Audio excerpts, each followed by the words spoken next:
වැස්ස කාලෙට ගෙම්බන් කෑගහන විත්තිය ඔයාලා දන්නවනේ. ඒත් ඉතින් උන් ඔය තරම්ම කෑගහන්නේ මොකද කියලා දන්නේ නෑ නේද? ඔන්න ඉස්සර කාලෙකදී ගගක් අයිනේ ගෙම්බි රංචුවක් හිටියා. බොහොම විනෝදෙන් සැහැල්ලුවෙන් හිටියා. ගෙම්බන්ට තිබුණු එකම කරදරය තමයි ඒ ගගේ හිටිය කිඹුලා. මේ කිඹුලා හීන් සීරුවේ ඇවිදින් ගෙම්බන් අල්ලගෙන කනවා. ගෙම්බන්ට කොහොමවත් උගෙන් බේරෙන්න බැහැ.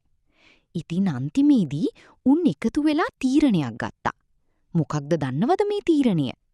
කිඹුලා එනකොට අපි ඔක්කොම එකතු වෙලා කෑ ගහන්න ඕනේ. එතකොට නොදන්න අයටත් ගොඩට ඇවිත් කිඹුලාගෙන් බීරිලා ඉන්න පුළුවන්. තීරණය ප්‍රකාශ කළේ මහලු ගෙම්බිරාල කෙනෙක්. දැන් කිඹුලා දකිනකොටම ගෙම්බෝ ක්‍රොක් ක්‍රොක් ක්‍රොක් කියලා තාලෙකට කෑ ගහන්න ගන්නවා. එතකොට ඒ සද්ද ඇහෙන හැම ගෙම්බෙක්ම ගොඩට ඇවිදින් කිඹුලා යනතුරු ඉඳලා තමයි ආයෙත් වතුරට පනින්නේ.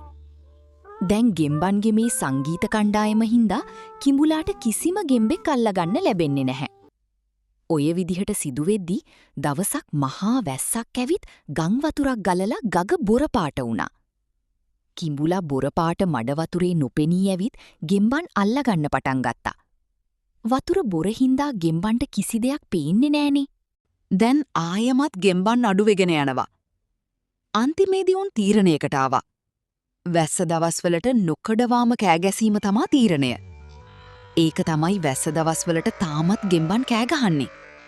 උන් හිතනවා වතුර කොර වුණාම කිඹුලා ආයමත් ඒවි කියලා. පුංචි දරුවන්ට මෙවැනි රසවත් ආදර්ශවත් කතා නැරඹීමට සබ්ස්ක්‍රයිබ් කර බෙල් සලකුණ ක්ලික් කරන්න. කතාව හොඳ නම් ලයික් එකක් දාන්න.